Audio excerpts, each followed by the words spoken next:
Praise hallelujah. मसीह यस्सु के अज़ीम जलाली पुरफ़ज़ल फ़तेहमंद नाम में आज सुबह खुदावंद का मैं शुक्र करती हूँ और आप सबकी सलामती चाहती हूँ।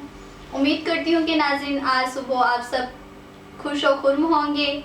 खुदावंद को सारी इज़्ज़त और जलाल देते हैं कि खुदावंद ने हमारी ज़िंदगी में ये मौका बख्श दिया। मैं खुदावंद का बहुत शुक्र करती हूँ और शुक्र करती हूँ इन सांसों के लिए, ज़िंदगी के लिए, इस लम्हात के लिए, इस मौकाजात के लिए जो खुदावंद यीशु मसीह ने गुज़री रात हमें सलामत रखा और ये आज का नया दिन हमारी ज़िंदगी में बख्श दिया। इन सांसों के लिए हम खुदावंद का शुक्र करते हैं। खुदावंद का हर लम्हा शुक्र अदा हमें करना चाहिए क्योंकि खुदावंद शुक्रगुज़ारी से भरा हुआ है। हमारा दिल खुदावंद की शुक्रगुज़ारी से भरा होना चाहिए और हर वक्त हर लम्हा हमें खुदावंद की शुक्रगुज़ारी करनी चाहिए। अजीज़ों, हमें ये नहीं कहना चाहिए कि हमें खुदा ने ये चीज़ नहीं अता की तो हमने नाशुक्र नहीं होना चाहिए, बल्कि हर चीज़ पर, हर एक वक्त, हर एक लम्हा खुदावंद की हर चीज़ पर शुक्रगुज़ारी करनी चाहिए और खुदावंद का शुक्र करना चाहिए। खुदावंद से दुआ करनी चाहिए कि ऐ बाप, मैं आपका शुक्र करता हूँ, शुक्र करती हूँ कि आपने मुझे ये चीज़ अता की। मैं आपका शुक्र करती हूँ। मैं इस लायक नहीं थी जिस लायक आपने हमें बना दिया। आए हम खुदावंद के पाक कलाम में से पढ़ेंगे यूहन्ना की इंजील उसका 10 बाब और उसकी पहली आयत से 42 आयत तक हम पढ़ेंगे। खुदावंद के पाक कलाम में यूं मरकूम है, मैं तुमसे सच कहता हूँ कि जो कोई दरवाजे से भीड़ खाना में दाखिल नहीं होता बल्कि और किसी की तरफ चढ़ जाता है, वो चोर और डाकू है। लेकिन जो दरवाजे से दाखिल होता है वो भेड़ियों का चरवाहा है। उसके लिए दरबान दरवाजा खोल देता है और भेड़िए उसकी आवाज सुनती हैं और वो अपनी भेड़ों को नाम बनाम बुलाकर बाहर ले जाता है। जब वो अपनी सब भेड़ों को बाहर निकाल चुकाता है तो उनके आगे आगे चलता है और भेड़ें उसके पीछे पीछे हो लेती हैं क्योंकि वो उसकी आवाज पहचानती है। मगर वो गैर शख्स के पीछे ना जाएगी बल्कि उससे भागेंगी क्योंकि गैरों की आवाज नहीं पहुंचाती। यीशु ने उनसे ये तमसील कही लेकिन वो ना समझे कि ये क्या बातें हैं जो हमसे कहता है। बस यीशु ने उनसे फिर कहा, मैं तुमसे सच कहता हूँ कि भेड़ियों का दरवाजा मैं हूँ। जितने मुझसे पहले आए सब चोर और डाकू हैं, मगर भेड़ियों ने उनकी ना सुनी। दरवाजे में हूँ, अगर कोई मुझसे दाखिल हो तो नजात पाएगा और अंदर बाहर आया जाया करेगा और चारा पाएगा। चोर नहीं आता मगर चुराने और मार डालने और हलाक करने को। मैं इसलिए आया हूँ कि वो जिंदगी पाएं और कसरत से पाएं। अच्छा चरवाहा मैं हूँ। अच्छा चरवाहा भेड़ियों के लिए अपनी जान देता है। मजदूर जो ना चरवाहा है ना भेड़ों का मालिक भेड़िए को आते देखकर भेड़ियों को छोड़कर भाग जाता है और भेड़िया उनको पकड़ाता और परगिंदा करता है। वो इसलिए भाग जाता है कि मजदूर हैं और उसको भेड़ियों की फिक्र नहीं। अच्छा चरवाहा मैं हूँ। जिस तरह बाप मुझे जानता है और मैं बाप को जानता हूँ, इसी तरह मैं अपनी भेड़ों को जानता हूँ और मेरी भेड़ें मुझे जानती हैं और मैं भेड़ियों के लिए अपनी जान देता हूँ। और मेरी और भी भेड़ें हैं जो इसी भेड़ खाना की नहीं, मुझे उनको भी लाना जरूर है और वो मेरी आवाज सुनेंगी फिर एक ही गला और एक ही चरवाहा होगा।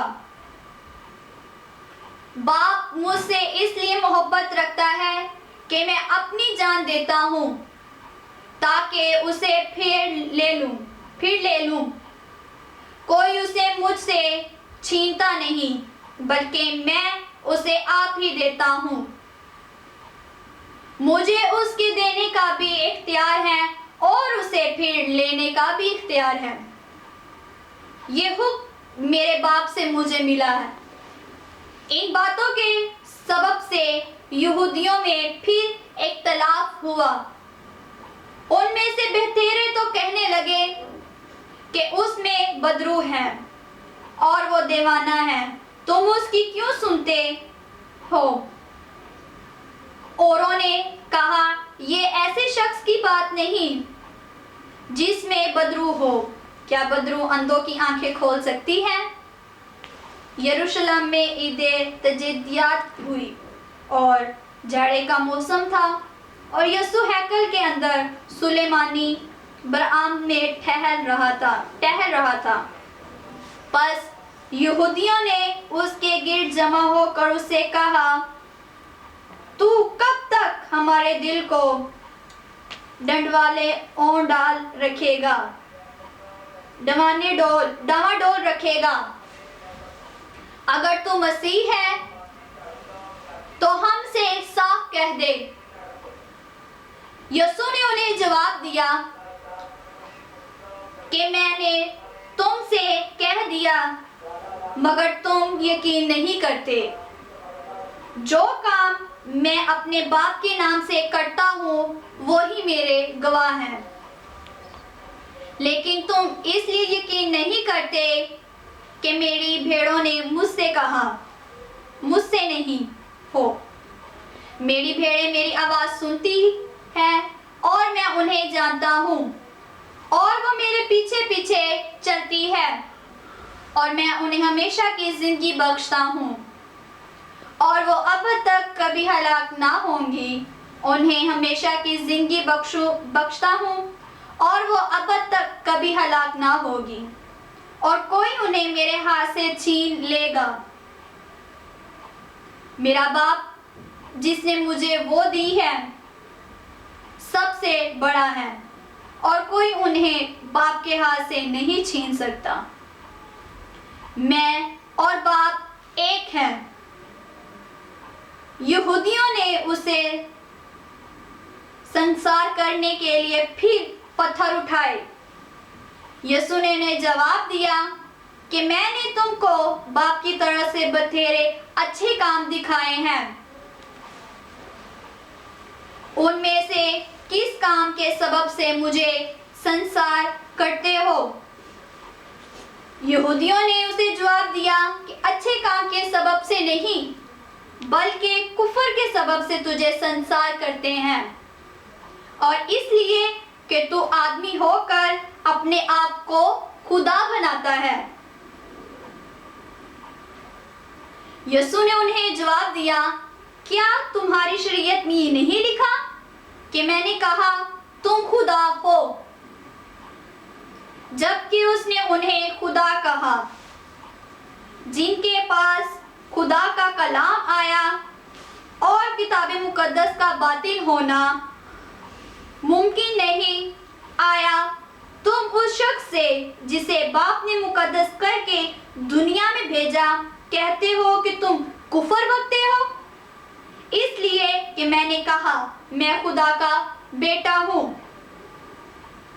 अगर मैं अपने बाप के काम नहीं करता तो मेरा यकीन ना करो, लेकिन अगर मैं करता हूँ तो मेरा यकीन ना करो। मगर उन कामों का तो यकीन करो ताकि तुम जानो और समझो कि बाप मुझ में है और मैं बाप में। उन्होंने फिर उसे पकड़ने की कोशिश की, लेकिन वो उनके हाथ से निकल गया। वो फिर यरदन के पार उस जगह चला गया जहां यूहन्ना पहले बपतिस्मा दिया करता था और वहां रहा। और बहतेरे उसके पास आए और कहते थे कि यूहन्ना ने कोई मौजज़ा नहीं दिखाया, मगर जो कुछ यूहन्ना ने उसके हक में कहा था वो सच था। और वहाँ बहतेरे उस पर ईमान लाए। खुदाम के पाकलाम के पढ़े और सुने जाने पर खुदाम की खास बरकत हो। खुदाम का शुक्र हो। आमीन।